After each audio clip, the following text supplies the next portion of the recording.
Amber from Quilts Plus. I'm here today to talk to you about binding. When we do a binding at the store, we always refer to the strip ticket. Now mine happens to be red, the new ones are white, but they're both the same. Some of the features of this are a little bit antiquated, and I'll talk to you about that in just a moment. The first thing you're going to do is measure your quilt.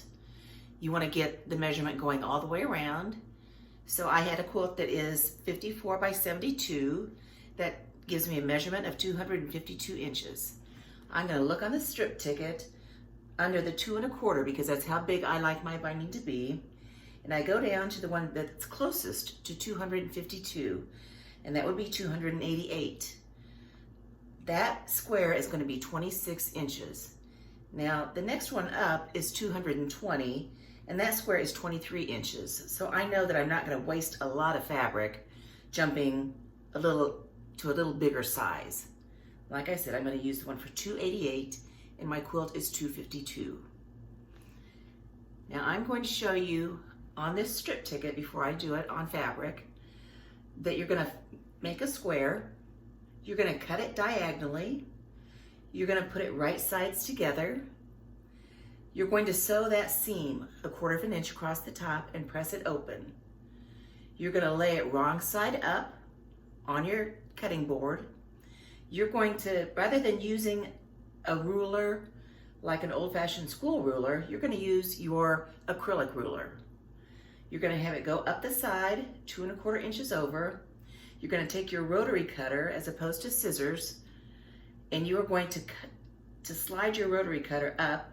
This is an arbitrary amount. I like to go as far as I can get a good 2 1/4 inch cut, which is normally about 6 inches.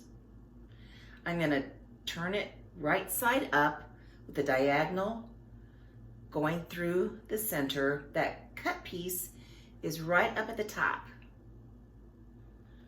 Now I'm going to bring this corner over to the other corner, folding it from the left.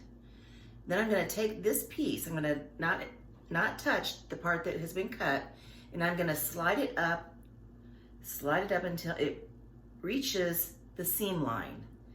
And you're going to be able to cross that over and get some rabbit ears there.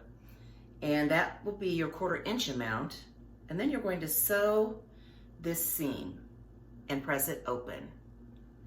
Now I'm going to show you how to do that with a real binding. Hi, I'm now at my cutting surface in my kitchen, and I've got a quilt that is 360 inches. That requires a 29.5 inch square. If you look on your strip ticket, under 2 1/4, 364 is the 29.5 inch square. I'm going to go ahead and make that a 30 inch square rather than 29.5. I just want to make sure that I have plenty. I have my piece of fabric that I'm going to use for my binding. Very rarely do I use the cutting mat, the marks on my cutting mat as a ruler, but in this case I'm going to. I'm going to start by cutting off the selvage of this because it's a nice wide white one. I don't want to discard of that. So I'll just lay it out here. Take my rotary cutter, line it up on the fold and make sure I've got all the selvage off. Okay. Now there are several ways to turn this into a square. The way I like to do it is to lay it out.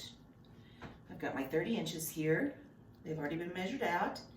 And I'm going to take the lower left-hand corner and I'm going to fold it into a scarf, or sometimes I refer to it as a diaper, however you want to do it. It's a triangle. I'm going to pull it down so I can cut, and I'm going to cut right across the top of that, and this will give me a nice square.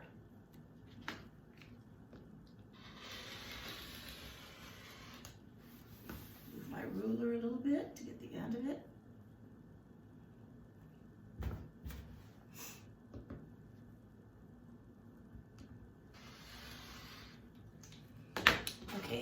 fabric, you can just fold up and put it in your stash because it can be used for something else. Now I'm going to leave this scarf in the triangle, and I'm going to take my ruler, and you should be able to line your 45-degree angle up with the tip of your piece, and it should be straight across the bottom. You can line up that way too. If for some reason you're off a little bit, that's okay. If it's not quite 45 and it's a little off, just line up one of your inch marks. I got a 2-inch down here that I'm lining it up and having it go straight through the point of your square. Start at the bottom and just cut up. That way you don't have to use multiple rulers and a big amount of space to cut a big square. I'm going to take it and I'm going to put it right sides together.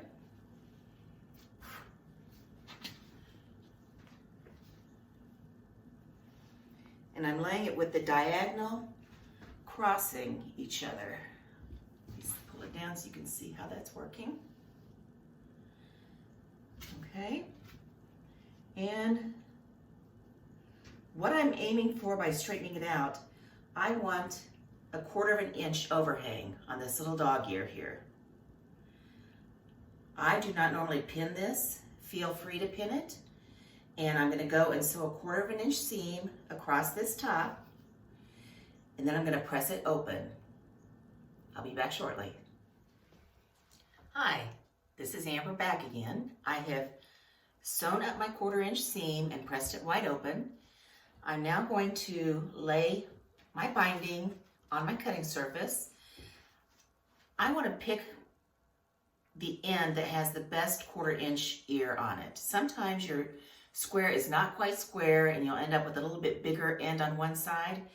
This is a much better end than my other one is. I'm going to put it to the top. I'm going to lay this out wrong side up so that that seam is going straight up and down. Pull it over so the whole thing is on my cutting surface, or the left-hand side is on my cutting surface. I'm going to take my ruler. I'm going to measure 2 1/4 inches over. And then I'm just going to cut a line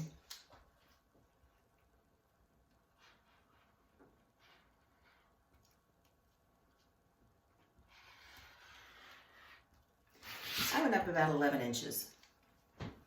That is an arbitrary amount. You can go up as far as you'd like. Then I'm going to take it, the piece, and turn it right side up with that cut up at the top. You can see where that is. Now I'm going to do some folding. I'm going to take the left bottom corner and I'm going to bring it over to that seam line, lining it up on the seam line. And then I'm going to ignore the piece I cut, and I'm going to take the other corner and bring it up here to meet the seam line. I'm going to take a hold of it. I'm going to cross my rabbit ears, so you can see that. I'm going to take it to my sewing machine and sew the seam. Now, when I get down to the bottom, I'm going to have a 2 1/4 inch overhang that's not going to have any sewing on it. It's going to end before you get to the end of the piece that's on top. So I'll be back after I've sewn that 1/4 inch and pressed it open. I now have my piece, and it's a big cylinder with a tail here. And if you look right here, your fabric should go straight across. That seam should be even. If it's not, that's not the end of the world. You can fix that. You would just put it on your cutting board and straighten it out. So if you had a little hump there where it's a little bit bigger, you could fix that right there. I'm going to leave it turned inside out. If you are left-handed, you'll probably turn it right side out because you'll be cutting from the other side. I'm going to put this small cutting board in here. And I'm going to use a smaller ruler to do this. I have a small cutting board. I like to use a small ruler. It's a lot easier to handle. I'm going to measure over 2 1/4 inches. Bring that down a little bit so you can see it better. 2 1/4 inches. And I'm going to go up to the top. Now, I'm going to flip that piece up. I'm going to roll it a little bit with my thumb, and I'm going to flip my binding piece over. I'll bring this back down. I'm going to go over 2 1/4 inches. I don't have a bigger mat than this for a small mat, a bigger small mat than this one, so I'm going to make my cut as far as I can. I'm going to bring my fabric down towards me. I'm going to make another cut, 2 1/4 inches. And I'm going to bring my fabric down one more time. Make a 2 1/4 inch cut. I'm going to take my fabric, move it over a little bit with my thumb and fingers, reposition,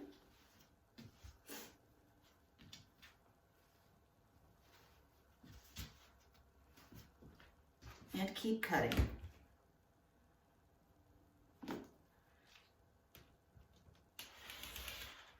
I'll just follow this whole procedure until I have cut the whole binding.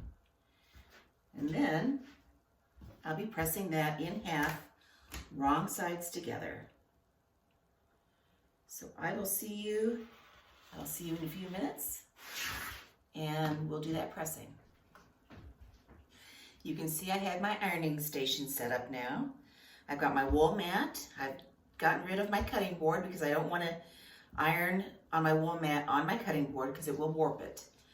But it's fine to put it on a laminated surface. I have just a regular countertop. It's not granite or anything like that, but it's going to be fine.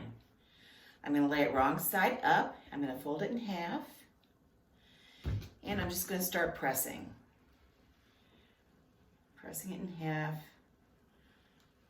the whole way. Now, during the last little segment, I had you trim the end of the binding to a 45-degree angle. The reason I didn't have that you didn't have to trim the beginning was because we started with a square. And since we started with a square, that gave you a 45-degree angle on that end anyway. If you had to start with a rectangle, you would have wanted to put a 45-degree angle on both ends, just because it makes finishing your quilt at the end a little bit easier.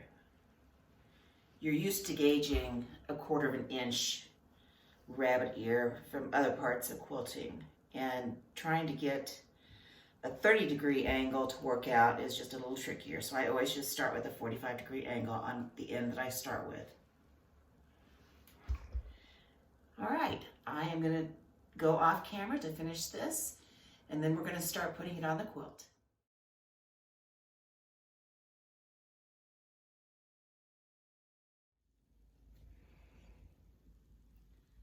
Okay, I have my quilt positioned so that I have the weight of it on a chair because it's a very big quilt, and otherwise it'll pull on my machine and on my arms too.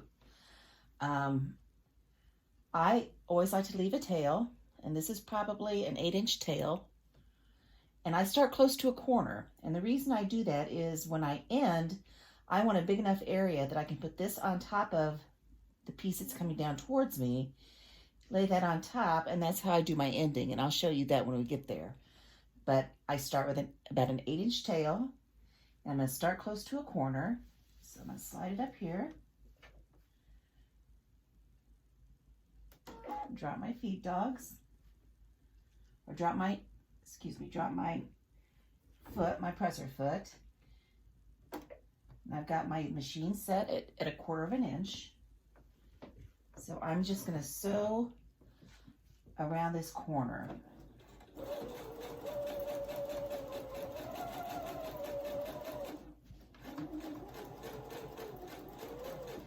I do not use clips or pins for this.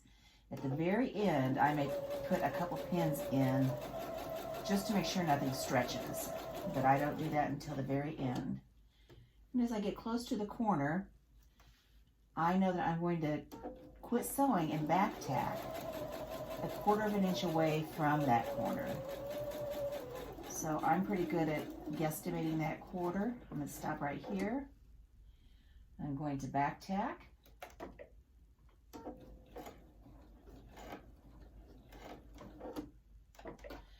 And then not everyone does this, but I like to actually take it out of my machine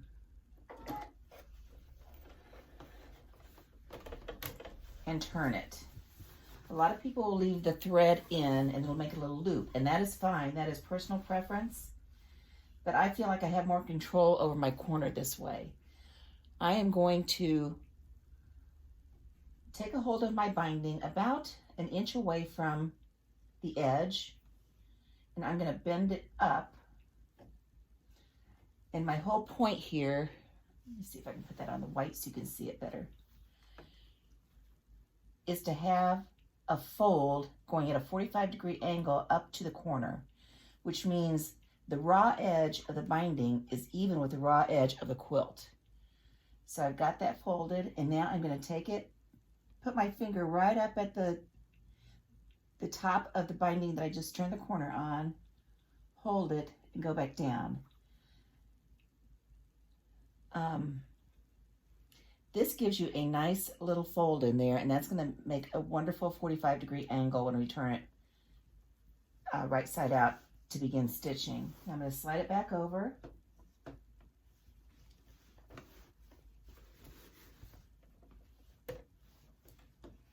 As I wrestle with the weight just a little bit. I like to use needle down for this, and I am going to sew forward and then backward again, and then start stitching.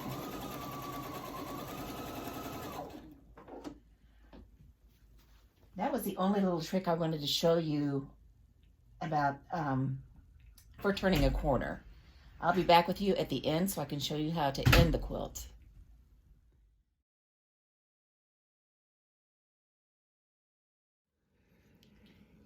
I have the binding on my quilt except for the very end.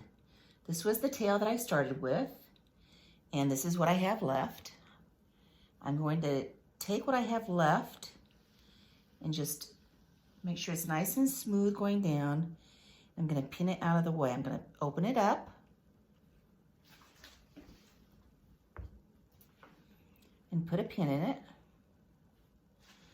Then I'm going to move down almost to where it would meet up with the other piece and put a pin there.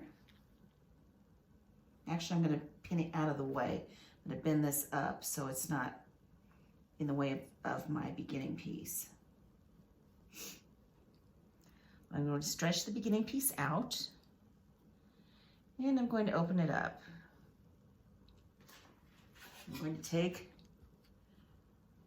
my ruler, and the line that goes from on the diagonal is a 45-degree line. So I'm just going to lay that down with the diagonal line going on top of that binding here. It is butted up to my beginning piece, and I just want to make sure it is butted up. I'm going to take a friction pin, and I'm going to draw a line against that ruler, because I know that's where I want them to end up meeting. Then I'm going to grab my white pencil, because I know that this line is going to be right in the middle of some dark blue. So I'm going to put it on my friction line, and I'm going to draw a line a 1/2 inch away from the first line. Now this is actually my cut line.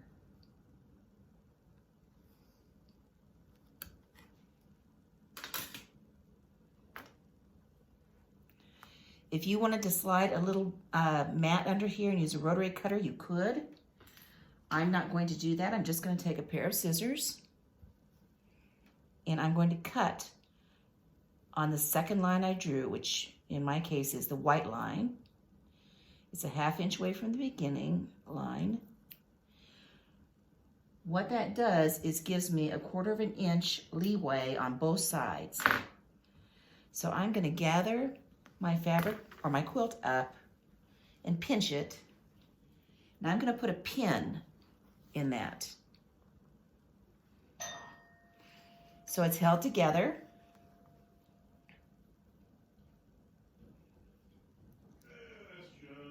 And I'm going to pin that in.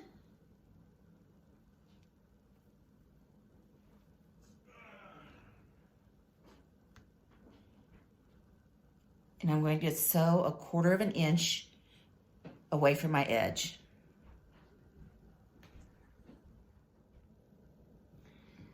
I have my 1/4 inch sewn. You do not sew on that 1/2 inch line that you drew before. That line has nothing to do with your seam line. So I got my 1/4 inch here. I'm going to finger press this open. So just lay that down and draw my finger across it on the seam. So we have a nice flat seam. Now I'm going to release the pin that's giving me all this looseness. And I'm going to stretch out the quilt. And can you see how that just joins beautifully there? The seam disappears. And this is the only time I ever pin when I'm doing my binding. I'm not telling you you can't pin. This is just me. But I like to put a few pins right here just in case there was any stretching that happened to the bias binding when I was doing that last seam. And this just holds it in place.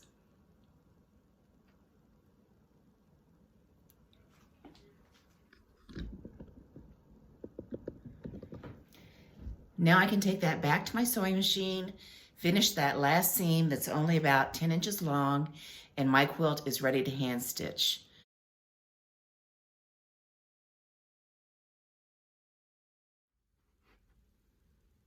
Hi, now that I have my quilt with the binding on it, I'm going to hand stitch it. To do that, I have several tools that I use.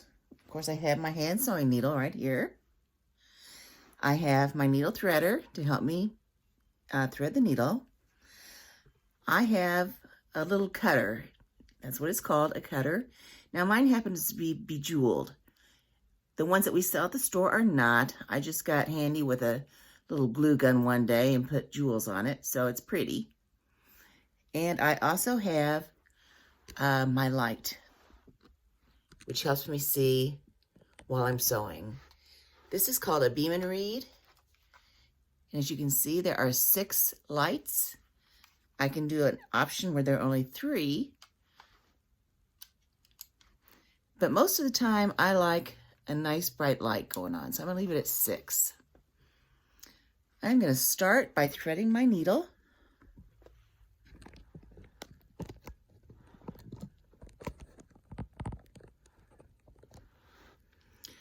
So there is a slot here called thread slot.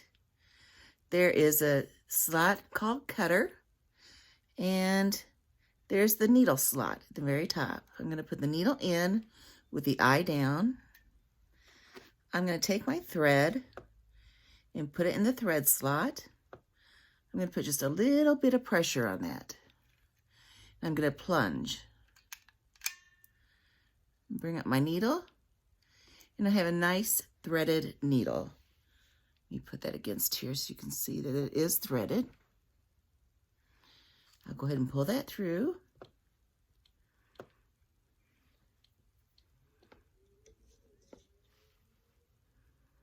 I'm going to use my cutter on my finger to cut my thread.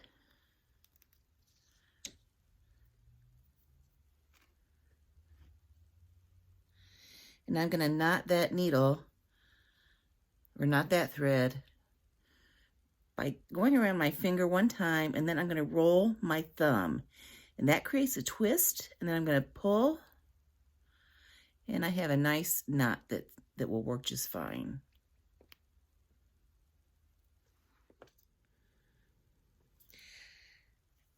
I will need a thimble. I'm not fond of wearing thimbles, so what I use instead, they're called thimblets.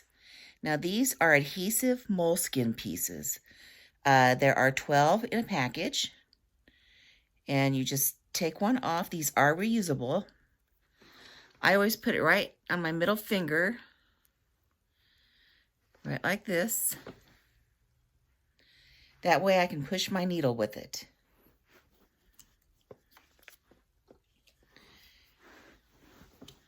I'm going to take my piece, and I have that binding attached to the front side, so I'm going to hand stitch it to the back side. I'm going to come up right at my stitch line, right at the seam line for the binding. And then I personally do not use binder clips. I know a lot of people do, and that's wonderful, but I just find my own thumb to be very handy. I'm going to hold that with my thumb right on the seam. I'm going to slide my needle in right along the seam line, and I'm only going to be in the binding, or in the batting here. I'm not going through to the front side. I'm going to bring my needle up in the fold and go ahead and push it through with my finger.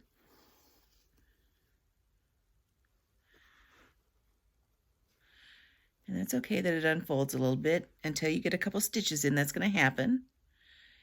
I'm going to go down right at the point where I came up with my thread with my needle. I'm going to go back down in, and I'm going on the quilt side of the thread that attaches the binding. So I'm in my batting. I'm going to come up into the fold of my binding and pull it through. I'm going to make my next stitch. I go about 1/4 of an inch. Come up in the fold once again and pull it through. I'm going to do this around the whole quilt. I'm going to do it for you until I get around the corner so I can show you how to do a corner.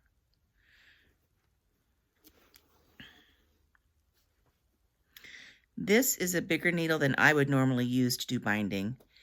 And the reason I chose to use this today was because I thought it would be easier for you to be able to see what I'm doing. I'm working on kind of a dark background, and I want to make sure you can see it. I know that you can see those lights, and I apologize for that, but I'm trying to see if it's going to be easier for you to see what I am doing here.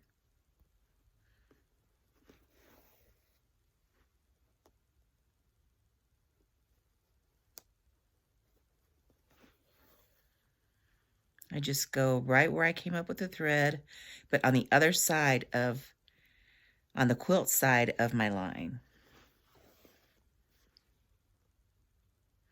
My line being the seam line that I attached the binding with. See, that's a nice full 1/4 inch of binding that's showing.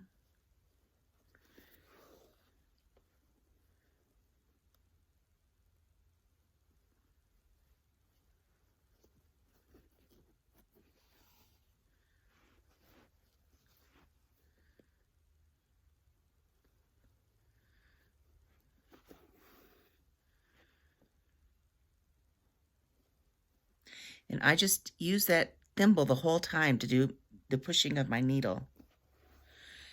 With that moleskin on there, it's almost like a second skin. You really do not get a painful finger from using it like you do if you don't use anything. And it doesn't get in my way like a thimble does.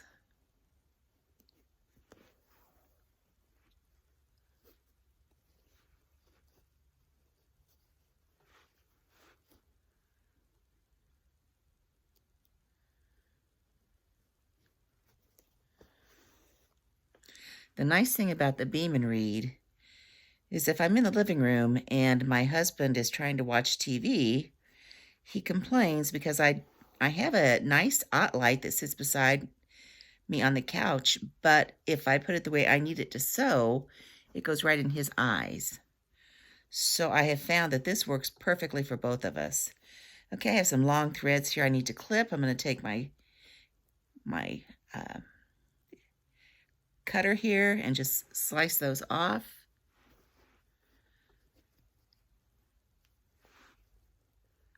And I'm coming up to the corner. That cutter is a very handy tool because once you put it on, it's Velcro, and you just leave it on the whole time you're working on your binding.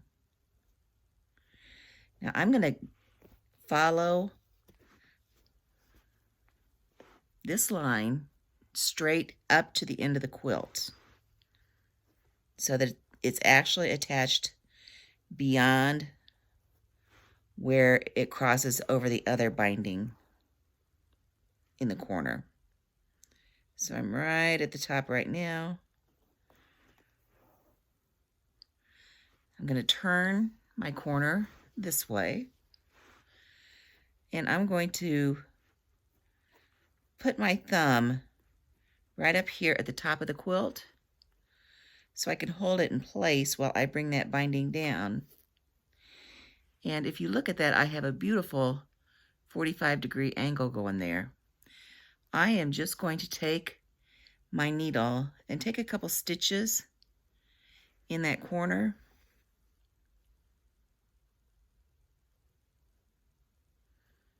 To hold it.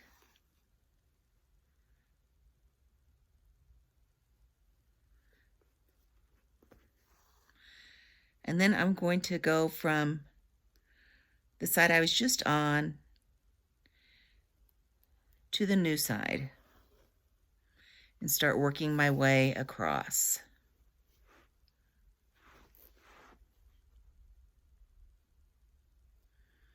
And it's just more of the same thing where I just keep stitching, going underneath, staying in the batting, along the edge of that seam, coming up in the fold. This may seem a little bit awkward, but trust me, you do get used to it, and it starts going really fast. I could probably sit in front of the TV with a good movie on and finish this binding in an evening. That's what I'm hoping for tonight. A nice evening to finish this binding.